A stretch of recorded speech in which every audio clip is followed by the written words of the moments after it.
It was pretty good. We had it generally looking at visibility that was getting better as we went through the day, but it's now starting to get a little bit worse this evening, and the possibility of more showers. We do have showery activity out there now.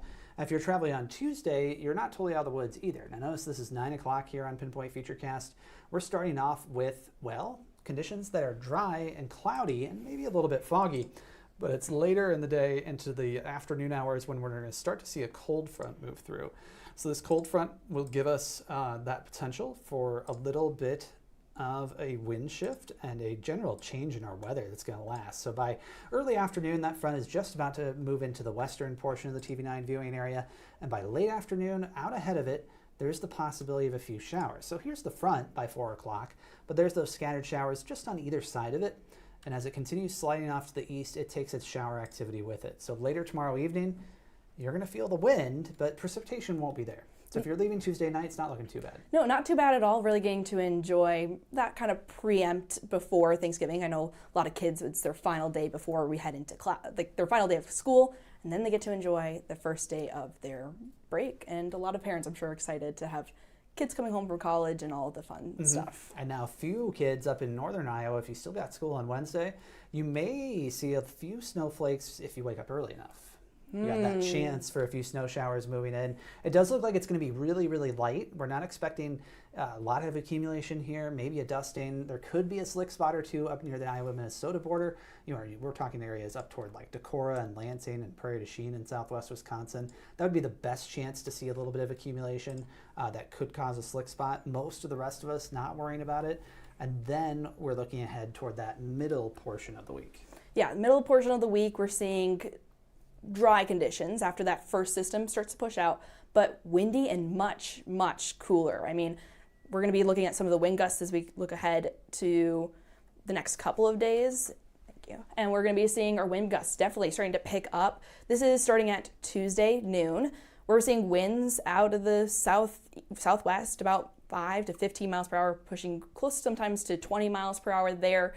So as we continue through the day, though, we're going to start to see those winds pick up, especially more so Tuesday later in the evening and into the overnight hours. This is 11 p.m. on Tuesday night, already seeing those wind gusts picking up. We see 39 for potential wind gusts in Tama, so really going to see that significant bump up in our winds from that cold front starting to push through our area. Continuing to see that this is now 5 a.m. on Wednesday morning.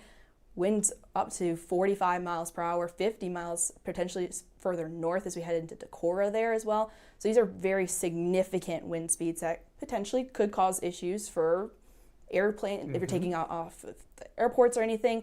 So not saying that anything's canceled or delayed, but definitely going to be something that to take into consideration as you're heading out on the road, or if you're in a high profile vehicle.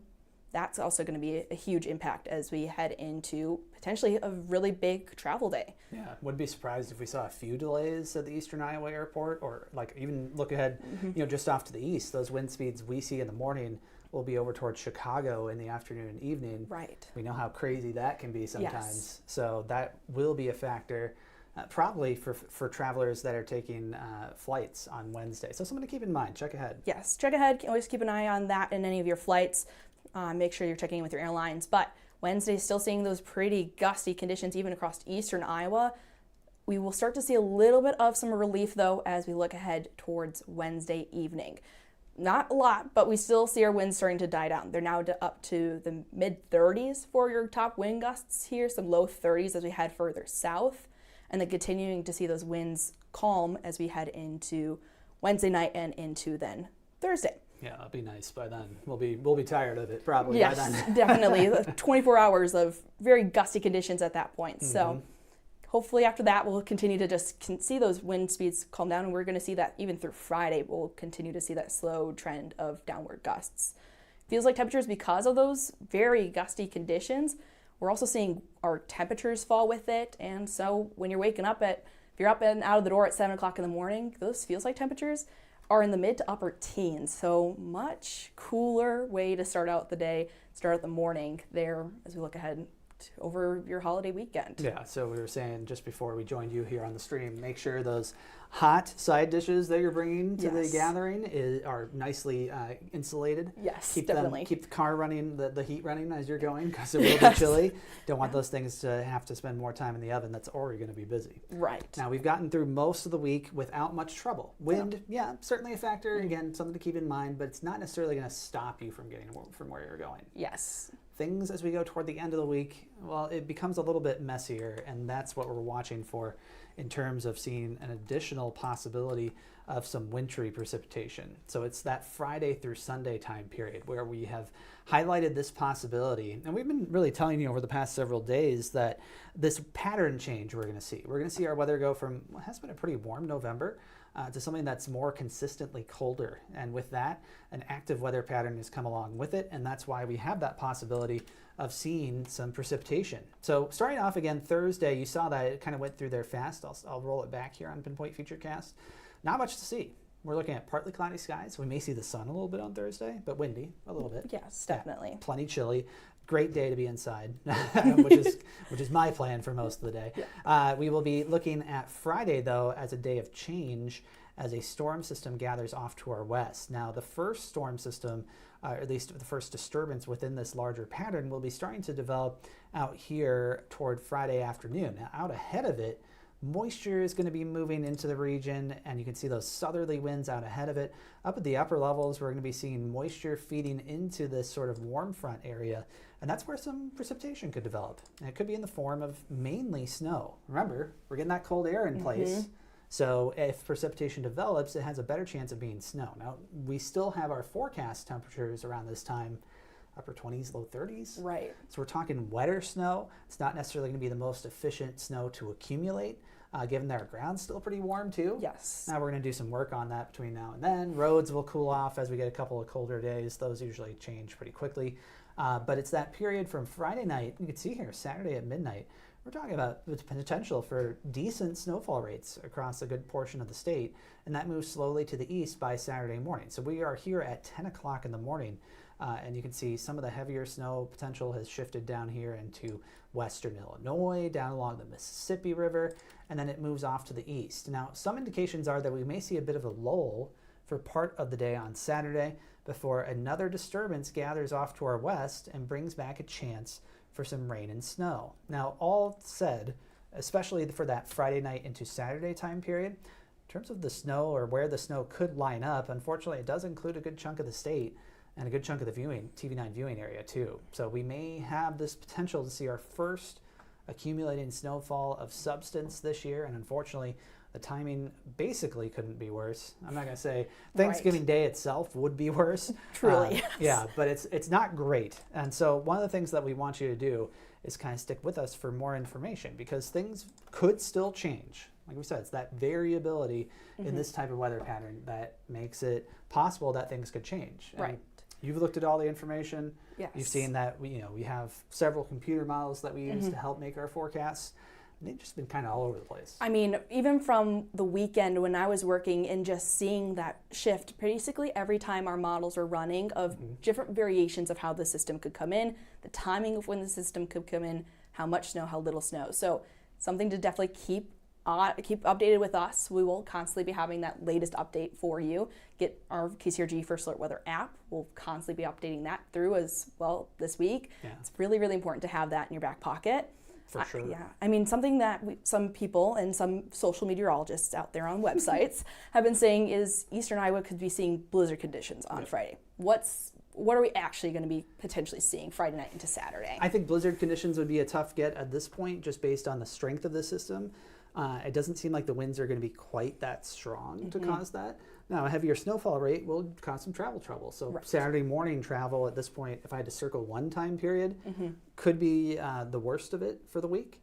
And so that would be one time to watch. But for every one of those posts on Facebook that you've seen that said 20 inches of snow, sure, that's one iteration of one computer model. Yes. And so occasionally you do get something crazy that pops out there. But those Facebook pages or those other folks aren't showing you the ones where it shows 2 inches of snow 6 hours later. because these computer models are run 4 times a day, usually 6 hours at a time, every 6 hours.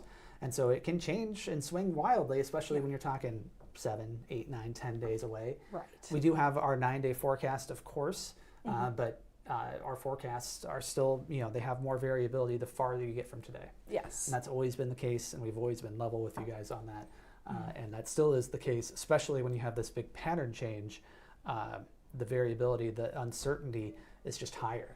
Right. And so we are doing our level best here in terms of giving you all the information that we have. We're not holding anything back. No. That's for sure. We want you to know as soon as we know it, and we will. And we're gonna keep you posted between now and then. Now, a lot of people stay local, right? Yes. Within a couple hundred miles at most. But some folks are heading farther away. Yes. Some folks are getting on a plane and flying many states away. And so that is something to keep an eye on. And we do have a view here now of sort of our national picture. And Camille, why don't you take us through it kind of day by day and see what we're looking at. So we're going to start out, this is Tuesday morning, just to kind of give an idea of some of the colorations that you're seeing on this map. That yellow, orange is fog, green is rain, white is equaling to snow, and wind is that bluer color. So we were talking about some of those gusty conditions that will start to be moving in. That will be pushing off into some of those western states. But we also were talking, if you tuned into some of our newscasts tonight, about some fog that we could be seeing tomorrow morning. So that's highlighted here on this map through tomorrow morning. But as we continue to push across the area, we'll see that wind push into western Iowa by Tuesday night and start to push into eastern Iowa by then as well. And we'll be seeing a lot of that more hazardous wind, which could be causing some of that travel impacts by Wednesday morning.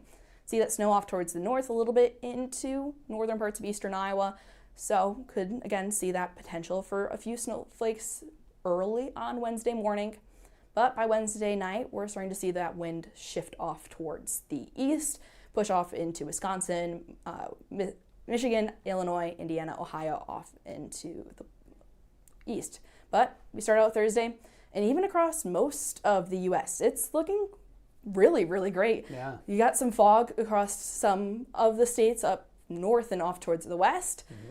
A little bit of some lake effect snow that some of these states near the Great Lakes could be seeing by Thursday morning. They're no stranger to that. No. So it doesn't look like a huge, giant event, but yeah, it would cause some issues. But look at how much empty space there is all over the place. Right. I mean, it's going to be really great, and that's Thursday morning, and continuing to see not a real big shift or change at all with this. Continuing to see really great conditions across the entirety of the U.S. through Thanksgiving. So if you're heading down the road, getting to your destination Thursday morning, heading home Thursday night, looking pretty great no matter where you're heading.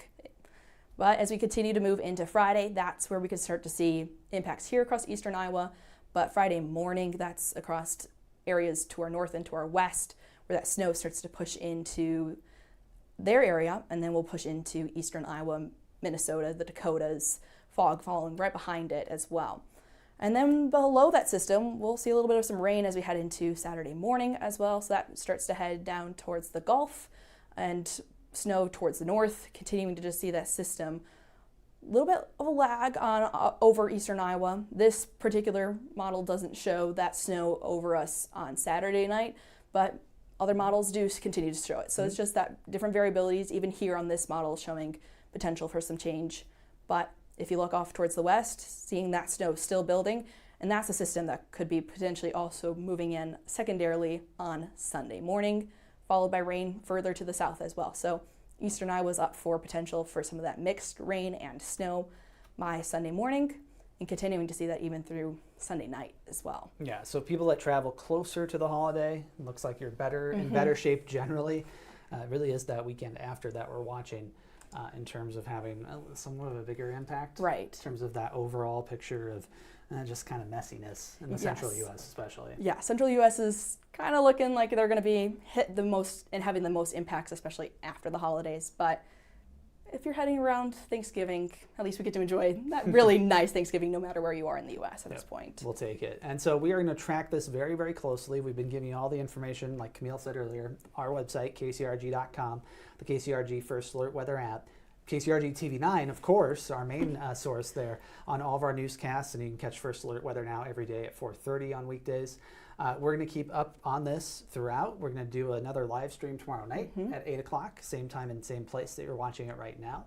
And we will bring all the latest to you at that time. But for now, for meteorologist Corey Thompson and Meteorologist Camille Dinka. thanks for joining us, and have a good rest of the night.